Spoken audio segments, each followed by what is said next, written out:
global health.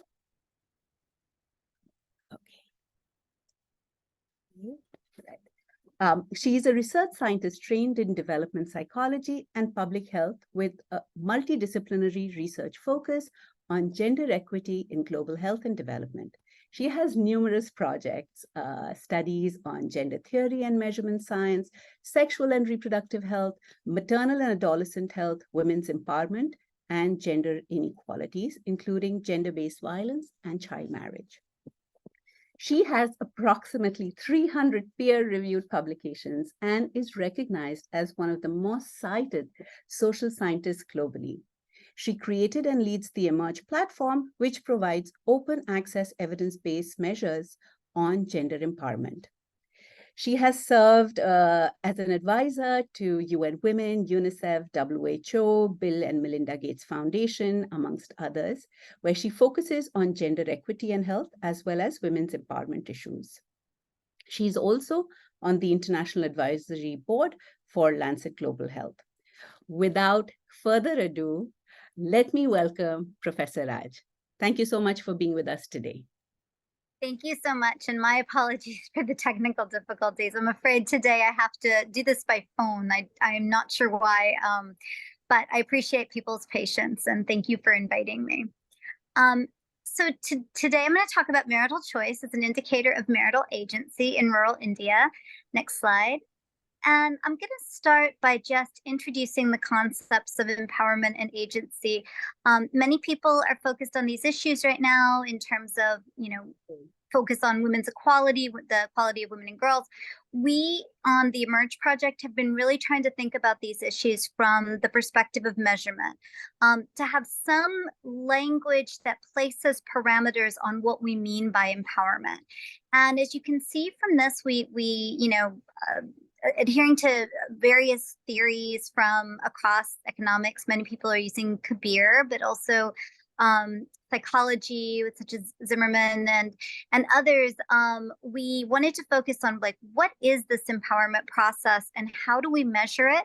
Because much of the programmatic work that's getting implemented is speaking as being empowerment oriented, but oftentimes is limited to looking at the outcomes of a health or a development outcome, which doesn't necessarily indicate whether empowerment actually occurred. So I just want to take a second and kind of talk us through what empowerment means. So the first part we think of is as choice or critical consciousness of choice. Do you even know that there is more than one option for you in your undertaking? So let's take something like marriage, as we're going to talk about today.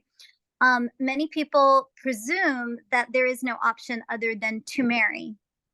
And so it's not, really even a choice that's recognized, even if some of the sub aspects of that choice are considered. So for example, maybe I could, I would definitely get married, but I wouldn't necessarily but I would definitely get married, but I don't know what kind of mate I would choose, or I don't know when I would get married. For some people, obviously, the idea that they would control when they marry or who they marry, it's not culturally normative. So one thing we want to understand is that consciousness. Do you think that this is a choice you can make or influence? The next piece, and this is what I'm going to talk about today, is notions of agency, being able to act on the choices that you're trying to make for yourself to affect behavior. So, all right, I'm in a context where I am expected to marry. I am expected to marry someone of the opposite sex. So maybe I'm realizing that actually isn't the right choice for me. It's not the choice I want to make. How would I undertake the behaviors to prevent that choice or that action from occurring, having to marry someone when I didn't want to marry or didn't want to marry them?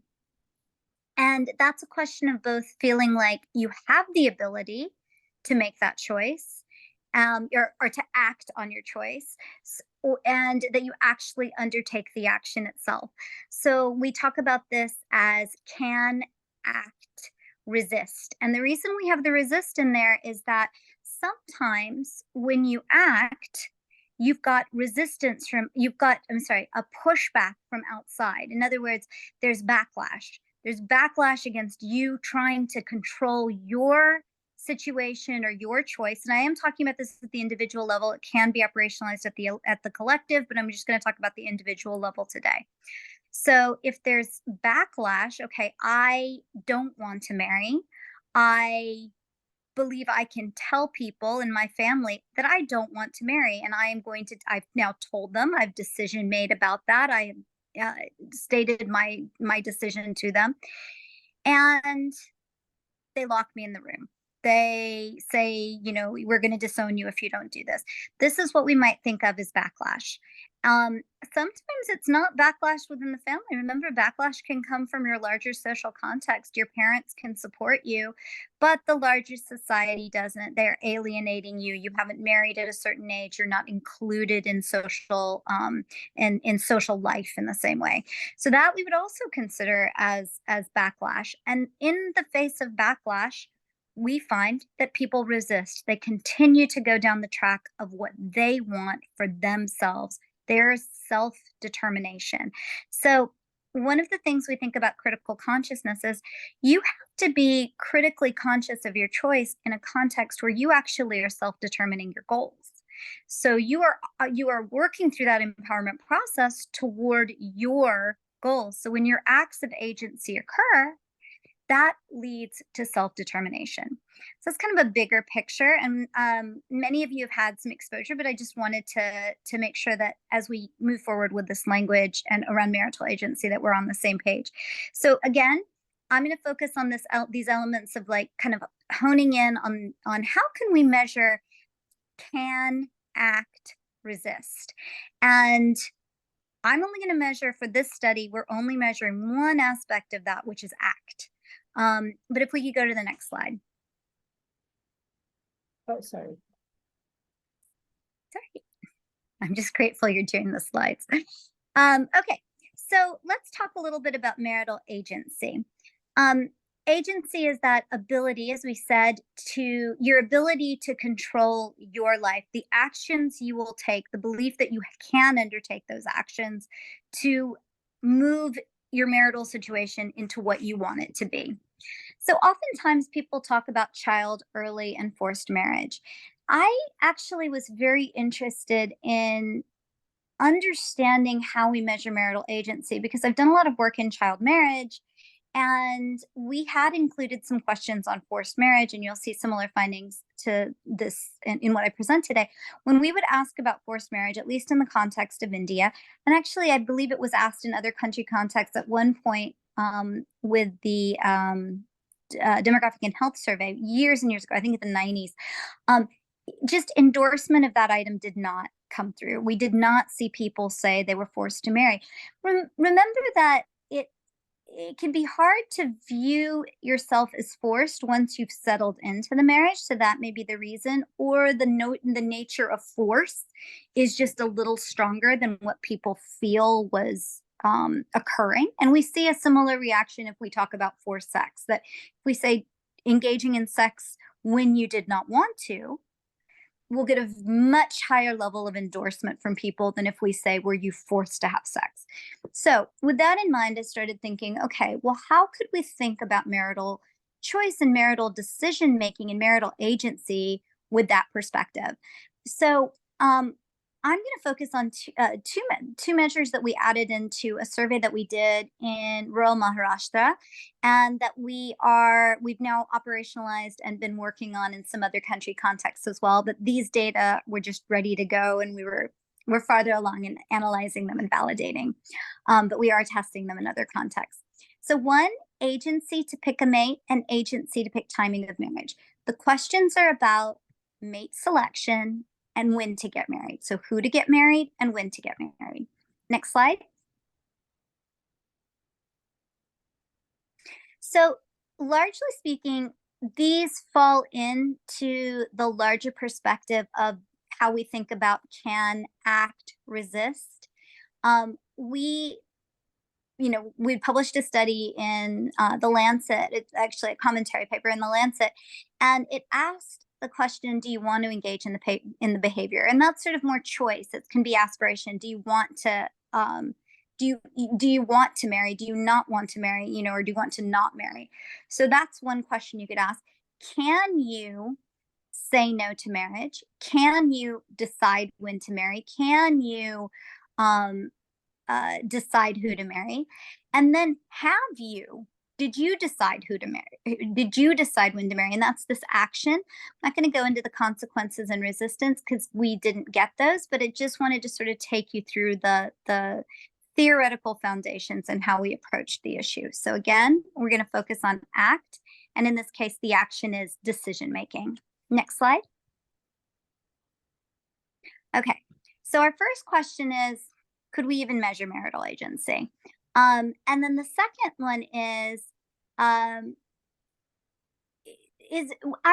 the goal here was to test the validity of the marital choice indicator. And we wanted to test that in two ways. One, does it correlate with other indicators of control or traditional gendered norms at time of marriage? And then does it affect longer term indicators of marital agency? So in the case of longer term indicators, we looked at it as partner violence and contraceptive self-efficacy, the belief that you could use a contraceptive if you chose. All right, next slide. All right, so I just wanted to give you some background on how we asked the question. We asked, who was the primary person to decide who you married? Who was the primary person to decide when you should get married? We did have other questions in there too. We asked a question that was based on who was involved in the decision making. And then it was followed by who was really the primary decision maker. When we looked at those questions, what we realized is to capture women's agency, we felt that she would have to have been the primary decision maker. There were multiple options. Also, the question about who was involved, we couldn't distinguish level of control. So this is why we went with these questions for analyses. So the response options were self, mother, father, brother, sister, aunt, uncle, grandmother, grandfather, community leader, religious leader, or other individual.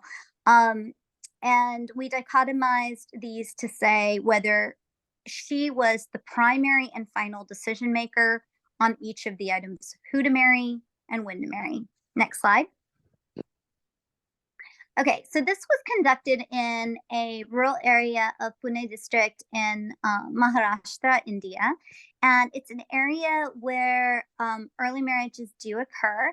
It's a primarily it's an agricultural area. And there's many crops that are grown. There's like a big sugar factory. Agriculture is a major that's its major industry in the area. It's an interesting area because the agriculture is rich. So this is not an under-resourced community. I would say it's more of a middle-class rural area, but it doesn't have a lot of allopathic doctors.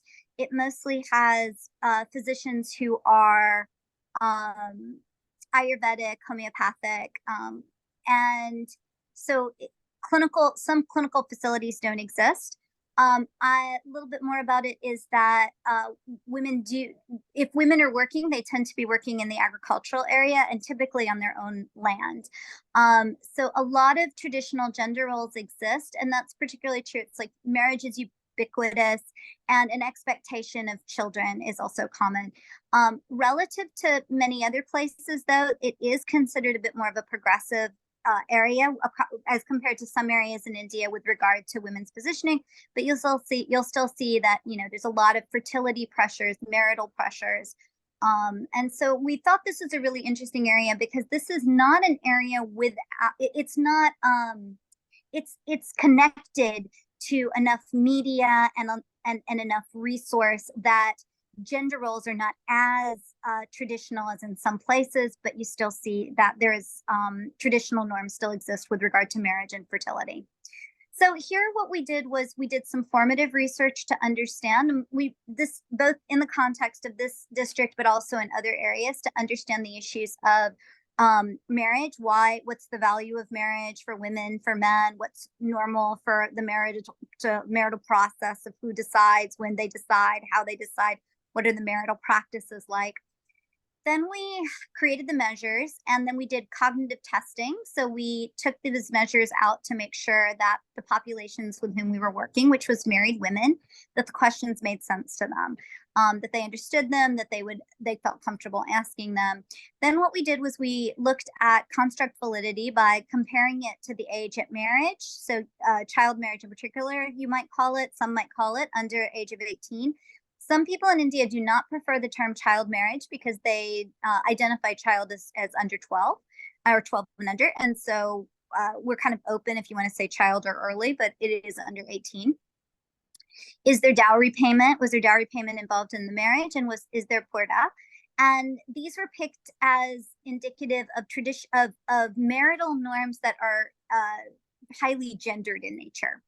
We also, like I said, wanted to look at its association with with sort of indicators of marital agency in the context of marriage today, because these are retrospective experiences of how they entered marriage. We wanted to see, okay, well, what about what their marriage looks like today and how the agency is? So the situation of is there violence? Is there quality and satisfaction in the marriage? Happiness, contraceptive self-efficacy, which I mentioned before. Next slide. And for those of you not familiar with contraceptive self-efficacy, it's just the idea that you could use a contraceptive if you choose. So just a little background, about 16% of women reported that they were the primary decision makers in partner selection. Most commonly, uncles and fathers were primary decision makers. That's very culturally normative in this context. About 9% said they were the primary person on deciding when to marry. In this case, the most common decision maker about when to marry is the father. Now, I want to take a second and talk about this because we've done some qualitative work and people talk a lot about child marriage prevention. And one of the things that we noticed was that oftentimes intervention efforts are coming at the time where marriage decision making is happening. And what we realized is if that's going on, you got to because oftentimes it's like teachers or peers intervening with young people. At the point those discussions are happening, the ability for the young person to exert control is now a lot less because the uncles or the fathers may not have already been involved, but they may have also been speaking to other people, making agreements. It's a lot harder to pull out once sort of family honor is brought in. So one of the things we talk a lot about now is we've got to be engaging more with male decision makers in these situations to support them when children are younger ages. And also in terms of when to marry, that fathers are really influential. And one of the things we also were very struck by is when a marriage didn't happen or didn't proceed. And we find that fathers are the most instrumental members in that. So this really aligns with that. And we've also seen very similar findings in terms of if a girl continues with her education, that fathers are very influential in that. So again, it speaks to the importance of really engaging the adult males who may be controlling decisions in these communities. All right, so 1.6% said that they were forced to marry. So just reflect on that a little bit. Only 16% of women said they were primary decision maker in selecting the partner. Only 9% that they were the primary decision maker on when, but 1.6% said that they were forced to marry. It's very small. I think one of the reasons for that is I do think it's difficult to identify as force, but if you think about our empowerment process, part of this is about the consciousness that you would even have a choice. I've talked to a number of relatives in my family. I've talked to my mom, and it's like you sort of, it wasn't that nobody felt forced, but it was like, it's time. It's time, and you're like, okay, and people kind of prepared you that it's time. But that idea that you would have choice, that you could say, no, it's not time, it's not really part of the thinking with regard to what the choices of your life could be. 81% had an arranged marriage. 7% reported, so of this remaining, about 7%, because they could do multiple picks, I'm sorry, they couldn't do multiple picks. 81% had an arranged marriage, 7% reported a love marriage, which is a common terminology used in India where you're self-picking, and 12% reported a love marriage with parental consent. I myself had a love marriage with parental consent, so I just want to be really clear. Arranged marriage, we've done a lot of work in this area, and arranged marriage is not the risk factor. We think that the risk factor is more along the lines of being able to control decision making. Arranged marriage does not mean, like, it doesn't have, somebody can have an arranged marriage, but their choice is still involved. They can say no or they can say yeah. Okay, next slide.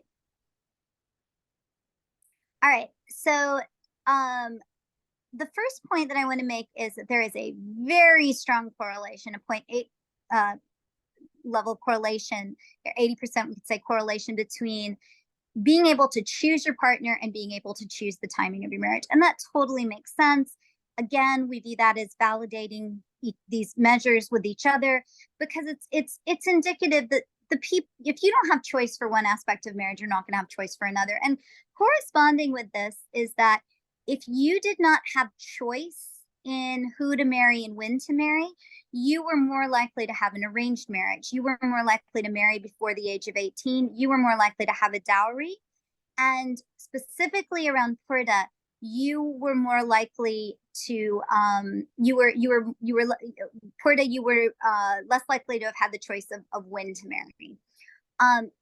So again, just to reiterate, this marital agency, when we look at the decision-making control, is falling in with the traditional norms. And so we do think it's effectively capturing gendered aspects of girls' agency at time of women and girls' agency at the time of marriage. Now, interestingly and importantly, the agency at marriage was not indicative or did not correlate with indicators of marital agency, satisfaction, happiness, safety from violence, did not correlate with any of that in the current state. And I think those findings are really interesting. I've done a lot of work on early in child marriage, and it's highly associated with IPV. And this population is a relatively lower IPV. We see relatively lower rates of IPV, but like I said, there's a lot of expectations around marital choice in this region. What I think may be the case is that what is happening at timing of marriage, especially in a modernizing society, may not necessarily create the same trajectory of agency in marriage that it once did. And I think that is suggesting that some of the ways that we are shifting the norms of agency in marriage can affect those whose agency was restricted at the time of marriage. So I think that's a very promising finding. Next slide. Okay, so just a very quick summary, conclusion, implications. We think marital agency as measured by decision-making control over marital mate choice and timing of marriage is likely a better means of being able to pick up on forced marriage than just a very straightforward forced marriage assessment. And if we're going to be talking about child early and forced marriage, then we're going to need to have better measurements. This may offer a good solution if we can get the measure at scale. Marital agency at decision-making, these particular measures we used, we do feel they're very valid given that they fall in line with other indicators around marital agency at timing of marriage, things like early and child marriage, and traditional practices like dowry and purda. It is not predictive of long-term indications of marital agency. We think that there may be, because this area has particularly been shifted with access to roads and income generation activity through, it's just an agriculturally rich area. And so the ability for there to be infrastructures moved into place to help support a broadening of exposures of different ideas may be why we see these differences. We do need to study this in other contexts. Regardless of the reason, it does suggest that at least in some contexts, restricted marital agency at time of marriage does not need to have long-term effects on marital agency in the context of marriage. I know I went through these pretty quickly because I really wanted us to move to discussion. I hope this was very clear. It's conceptually a bit complex, but hopefully resonates because it's a kind of this whole idea of choice in marriage and marital choice and marital agency is something that I think really is something that occurs across cultural contexts. Next slide. I just want to thank the Charm 2 team and the participants and the health system providers that helped make this work happen. This work I'm presenting, I'm very pleased. We put these measures in, but I'm very pleased to say that there is a student at the helm of the paper, and this is Hilowit Gibrahana, and her professor, Carrie Jo Clark, who's a very dear friend of mine, is also working with us on this. So they're from Emory University, and this work was originally also done with Population Council of India, NIRH, and other key local partners, the governmental partners in Pune district. And so I particularly want to thank Dr. Mohan Gule, who without him we would not have any field data. He is an amazing researcher who lives in the local field area and has been living there this is his home area, and he picked the field site. And surprisingly, we actually ended up being in the field during COVID. So he ended up relocating, and he lives back and forth now. But we would never have the study if not for his just capacities to engage in community in ways that we feel are, really ensure that we contribute and give back to the communities that give us these data. Thank you so much. Thank you so much, Anita. Now the floor is open for questions. Let me just check. I think please feel free to unmute yourself and ask your question. Otherwise, you are also welcome to enter that into the chat box.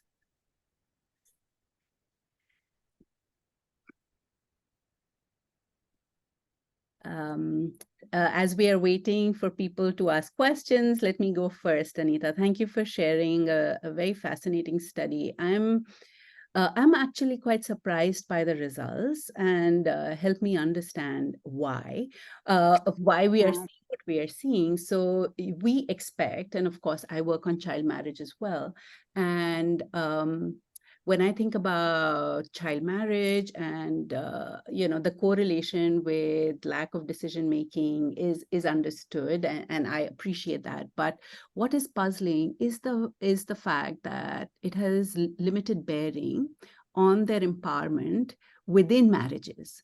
So what does that speak of? And I have a few ideas. I mean, could it be that most marriages in India have a similar level of empowerment with very few forces providing empowerment to women, including choice of marriage. So women may choose to marry someone that they like, and they may have a similar marriage as someone who's been through a child marriage. The context. So if they are living with their in-laws, with the extended family, there is so much control on how a marriage functions, I suppose, in these contexts, right? That perhaps child marriage doesn't have a role to play. I'm really intrigued. So please do speak more about what you think we are seeing. I'm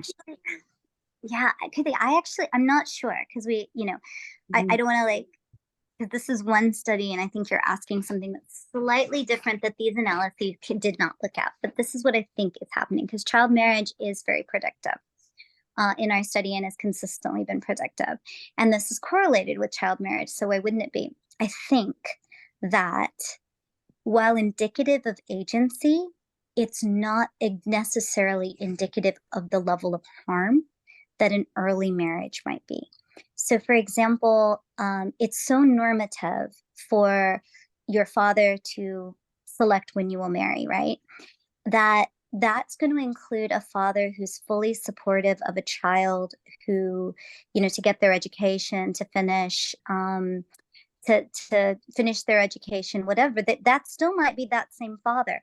But at the moment you're going to child marriage, even though that's going to be more likely to have the choice, it's not a perfect overlap, right? And so it might be that it's falling in line with indicators of control, but it isn't necessarily leading to a long-term control. Whereas something like child marriage, you're entering the marriage as a child. It is your ability to be able to exert your influence is affected, and that may just have a longer term influence because that may be vis-a-vis the husband, whereas the decision making control about getting married, like when to get married or the person you're marrying, to be honest with you, I think that's often something that men get affected by too, whereas the age at marriage, you do see a difference when the likelihood is younger. So I think it might be that it's just that is a subset of those with affected child marriage affected women are a subset with those with low marital agency, and they are a more vulnerable subset. Does that make sense? Yes, yes, it does. It does. We have two additional questions. Mujang? Hi, Professor Raj.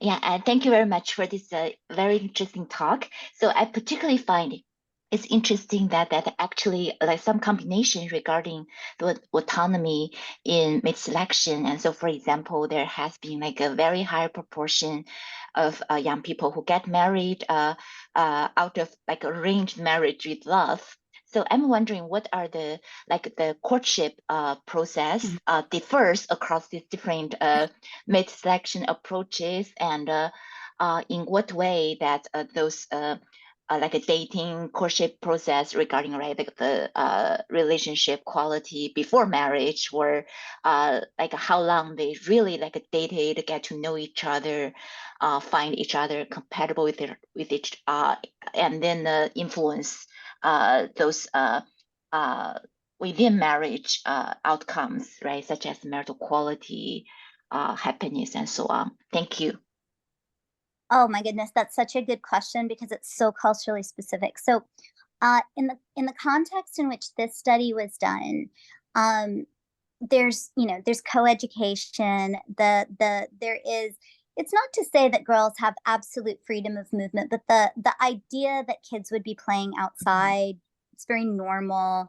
The idea that it would be a big group of kids, boys and girls together, being able to walk home from school, it's very normal. So that allows for it's not highly restrictive in that regard in this particular area. Now, if one girl and one boy just together and then going off alone together would not be very well received.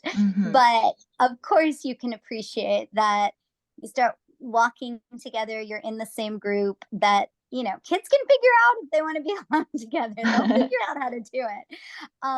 I want to contrast that a little bit with, we were working in a tribal community. This was really interesting to me. You're working in a tribal community also in Maharashtra.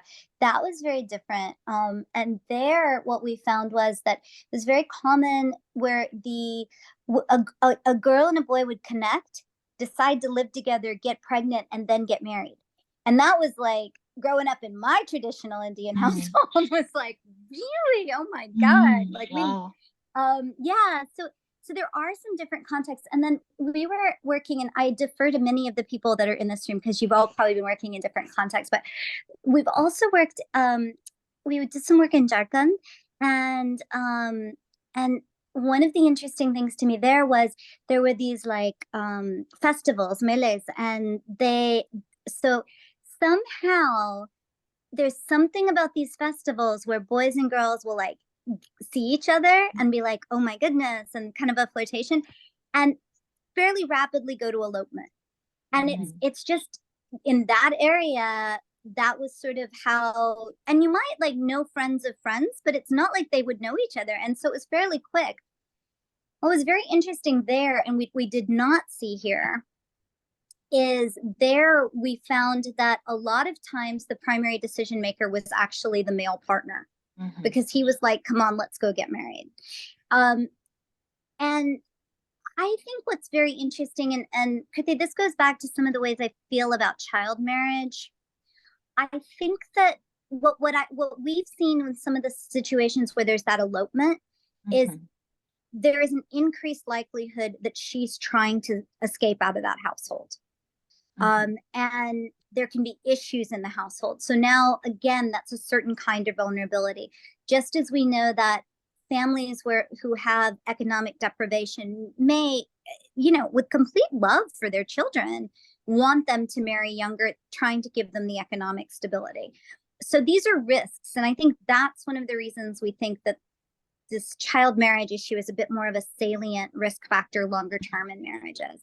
But to answer your question, which I don't think I did a very good job with, I think it varies from place to place. And I think that, this not so different from the way I grew up in the US. The girls and boys were allowed to hang out together, and then they would sneak off and date and not tell their parents. I think that was kind of common. I see. Okay, thank you so much.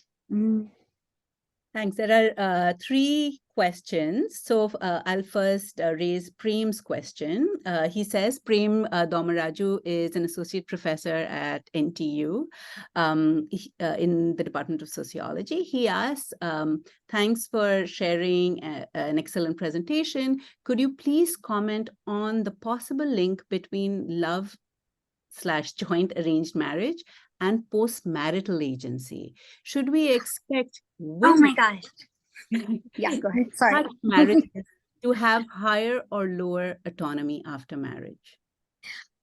Really good question. The arranged marriage thing predicts nothing. I don't know why. I don't know if it's the way we ask it. So Prim, it's such a good question because I've used the question in multiple contexts, and I just think arranged is like, there's different ideas of what it means. And I don't think, for me, we were like, okay, there's arranged, there's love. And then they were like, well, but some people are not going to want to say they have a love marriage. They're going to want to say they have but they got a parent approval, because a love marriage implies they didn't get parental approval. So we included those 3 choices, but there may be more nuance in the arranged. I thought potentially there might be a difference, right? I think it's because 81% have an arranged marriage, no association with IPV, no association with marital satisfaction or happiness. At least for this sample, we don't see it. And it may be because that arranged marriage categorization is just broader than what would pick up on some of the nuance that would make the distinctions in how that marital formation may affect long-term agency. But I can't answer the question because I don't think my measure is good enough. I'm sorry. It's a hard question to answer. Yeah, but it's a good question to pursue. Yes, absolutely. We have another question, and that's by Simpy, who is Prem's PhD student. And she nice. Have you observed any? Oh, she's right here. Simpy, Hi, Prof. Great presentation. I was wondering so I have 2 set of questions. First is, have you observed any a generational shift in attitudes towards marital choice and agency within the rural families? Like, how do these younger generations perceive these issues differently? That's my first question. And the second question is, there is research where we know that rural people from rural families, especially young people, they do elope because there is the factor of quote unquote respectability is not much in the society as such. So they are more prone to eloping as compared to people coming from middle class or the upper class families. So how does that navigate with your own research? Thank you so much. I'm afraid that I don't think we have the data to explore the issues that you're talking about so neither do we have change over time, and these measures are so new. It's really hard to get a feel for what's happening with change over time. In some ways, I actually think that narrative analysis, media, qualitative research may be able to give us better understanding of these issues over time, because the issues of union formation, just that we know that they've changed. We know they've changed.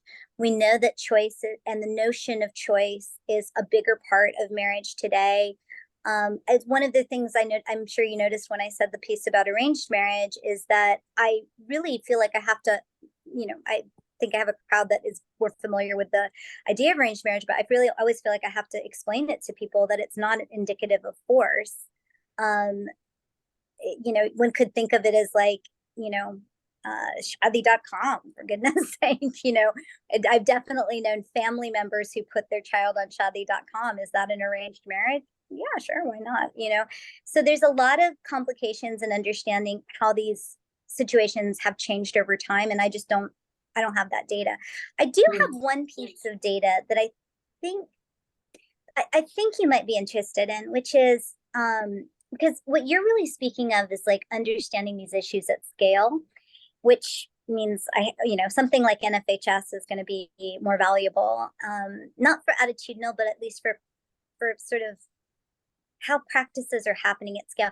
We did some interesting work on mobility. So one thing we know is that there's more engagement in dating and boyfriends and all of that,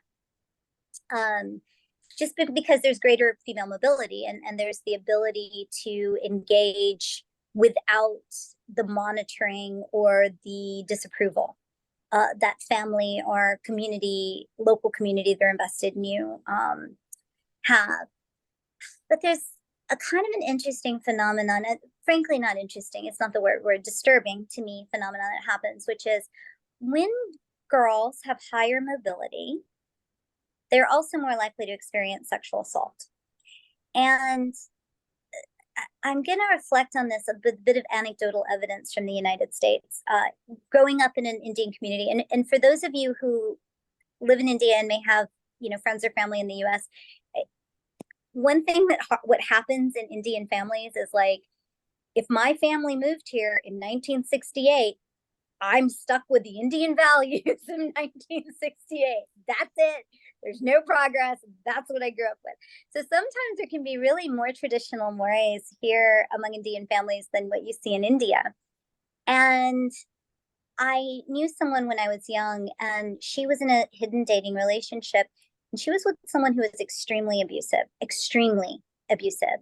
And she could not tell anyone, because to tell them that she was getting abused meant that she told them, she was afraid of being blamed for it, and she was afraid of like the repercussions of dating. So she couldn't get the help and support she needed. And I think that unfortunately with upward mobility, yes, there is the opportunity for girls to freely engage without the watchful eye, but we still are living in a climate that watchful eye does keep some level of protection. And that's because it continues to be acceptable for boys to accost or harass or even assault a girl that is on her own or willing to meet them privately. And, an improved mobility, which also, by the way, is indicative of greater levels of education for girls, shouldn't cost you in terms of your sexual safety. And right now, I would argue that it does. And that is less likely to be the case for those who are married, because we're taking out marital rape. So when you're talking about young girls, not young girls, let me say adolescents and young adults, the choices are she marries early, she's at greater risk for partner violence, she has freedom of mobility, she's at greater risk for stranger sexual violence. That's not a reasonable choice. We got to be doing better than that. Yeah. Thank you. Vincent, may I request you to ask your question now? Hi, Prof. Raj, can you hear me? I can, thank you. Okay, thank you so much for your presentation. I just have one question. You make a very compelling argument, and the argument is that when it comes to the lack of marital choice, it is not so much arranged marriage per se that drives this, but decision making. I mean, it's a classic agency structure sort of question. I think it's somewhat of an interplay, where on one hand, decision making is important and it matters, but also as long as the institution of arranged marriage is still there, it shapes expectations that snowballs into certain decision making practices that remain very resilient and persistent. So, you know, the arranged marriage is not forced, as you say, but it makes people to expect, and in fact, as you suggest, it becomes routinized after a while, and people consider this to be normal behavior. You know, it's a kind of false consciousness. And when you ask people in the survey, is it forced? They say it's not. Right. So is it? I suspect that might the research be sort of putting too much emphasis on agency, without considering the interplay between agency and the very resilient and persistent structures of arranged marriage there in the first place. Thank you. Yeah. Oh my goodness. Absolutely. This is about individual agency in a context where marriage is so ubiquitous and so expected that could you really have choice? So I would absolutely agree with you. It's agency in a context where the choice to marry or not marry may simply not exist. I don't have an answer. I mean, so, you know, I had a lot more clarity on things before. I had so much more clarity before I had children, and way more clarity until I had adolescent and adult children. So, you know, I was like, you know, it needs to be an adolescent girl's choice. And then I had an adolescent girl and I was like, she does not always make good choices. And I need to be able to affect those choices. And, you know, and so like, oh, Vincent, this is like a complex thing, but, you know, I'm one of those, I'm overly transparent. So I'm going to just tell you my transparency. Yeah, I totally have told my daughter and my son who identify in those ways. I told my daughter and my son, like, you know, if you get married, you're going to want to know that, like, you're not going to want to marry someone that we wouldn't be thrilled that you married, because marriage is hard and, you know, we're looking out for you. Is that agency? I don't know. It's so easy to like, to talk about agency, and then it becomes, there's just a really hard line when it's about a parent-child relationship, when you're trying to look out for them. Is marriage, you know, is marriage a in the context? Okay, here's what I think, and Vincent pushed back on it because I actually think your comment's really good. Marriage comes with a lot of perks, so it's useful. If you don't want to do it, you don't have to do it. But because of the system in which we live, it does come with perks. A job that has health insurance comes with perks. You don't have to do it if you don't want to do it. A college degree comes with perks. I don't know what to do about those things. You know? I have Kriti will know this. I have 2 young children myself, and yeah, you know, I think they are not yet at that age to be able to make smart decisions. So I would like to make the decisions for them, but they don't listen to me. They're listening more than you think. But how old are your children, Vincent? 4 and 6. Yeah, so yeah, you have wait until they're like I've seen nothing yet. And 20. Yeah. And like they've taken in more than you think, but you know, they have 2 educated parents who have had a lot of life. You guys talk to me like I'm an expert, but they think I'm an idiot. You know? So yeah, it's hard, and yet at the same time, it is human nature as a parent to want to protect them. So of course you want to influence their decision making, but am I supposed to be doing that when they're 20 and 23? I think I am. Please don't stop me. Thanks so much. Thank you. Thank you. Do we have, I know Niharika asked a question which you've already answered, but can you can you share the answer with the rest of us as well? Niharika has asked, does the forced marriage question pertain to the timing of marriage or also partner selection? It's a good question. We took so I think at the end, in the beginning, I said, oh, I think they did this question in the DHS. They definitely did the question in the DHS. It was open. Were you forced to marry? So it could have been in any, it could have been in any, they did not, they were forced to marry. It could have been about the time or the person or whatever. We don't know more than that. But it didn't operate well.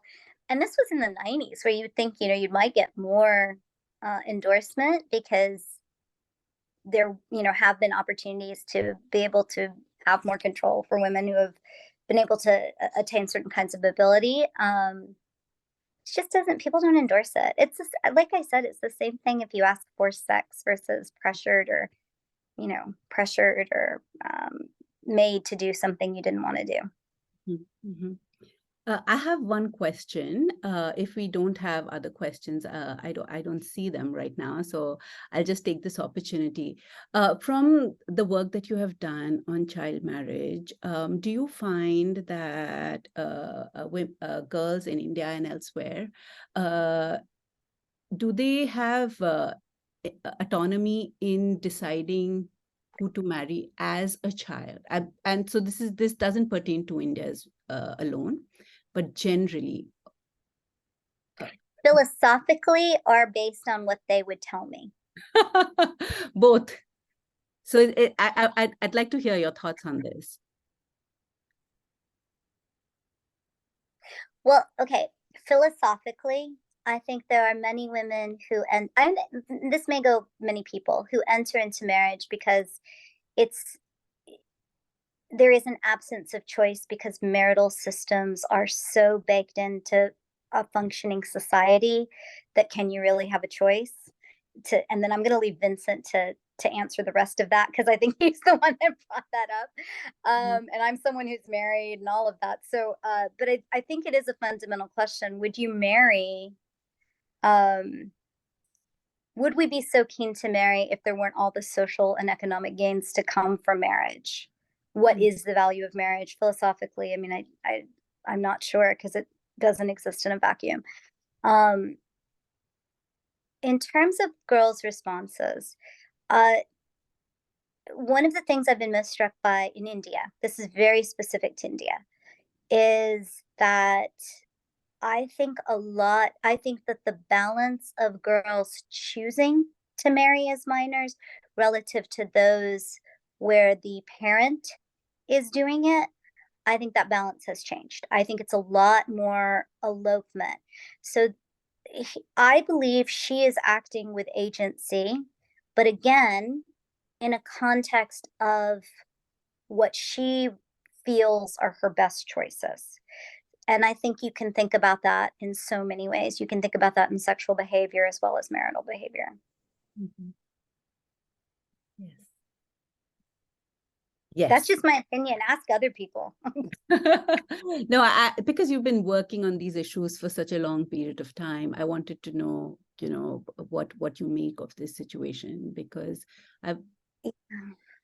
Afghanistan, I wouldn't answer the same. I'm talking to people in Afghanistan now, and these are the women who had the ability to leave because they were, parliamentarians or in the judiciary or working with the NGOs in the US. And so they were, they had a target on their head. And so they were able to leave.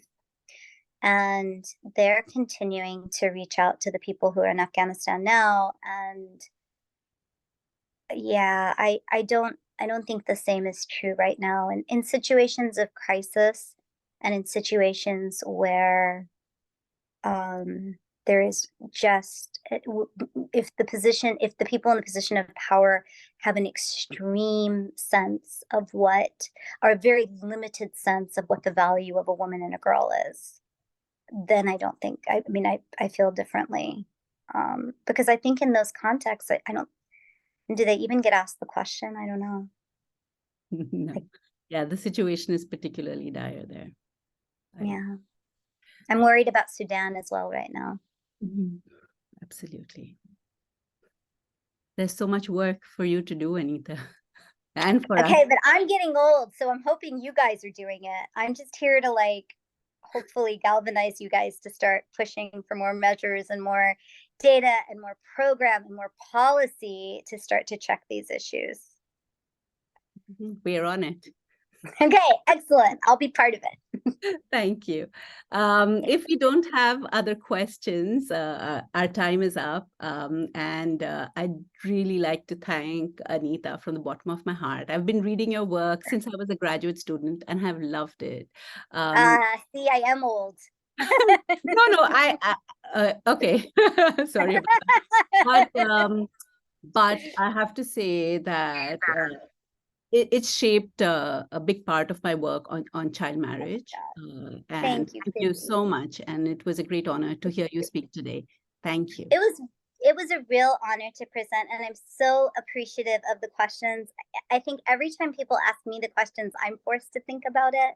So it's really helpful. Yeah. If you guys organize anything else around these kind of issues, please do let me know, because I think there's just larger discussion and every context is so different. So thank you. Wonderful. I see a lot of claps and hearts floating on the Oh, screen. thank If you. you can't, I do too. Thank you. okay, wonderful. Much Okay, appreciated. thank Take you care. so much for joining us today, everyone. Have a wonderful evening, Anita. Thank you, Bye. Christy. Bye.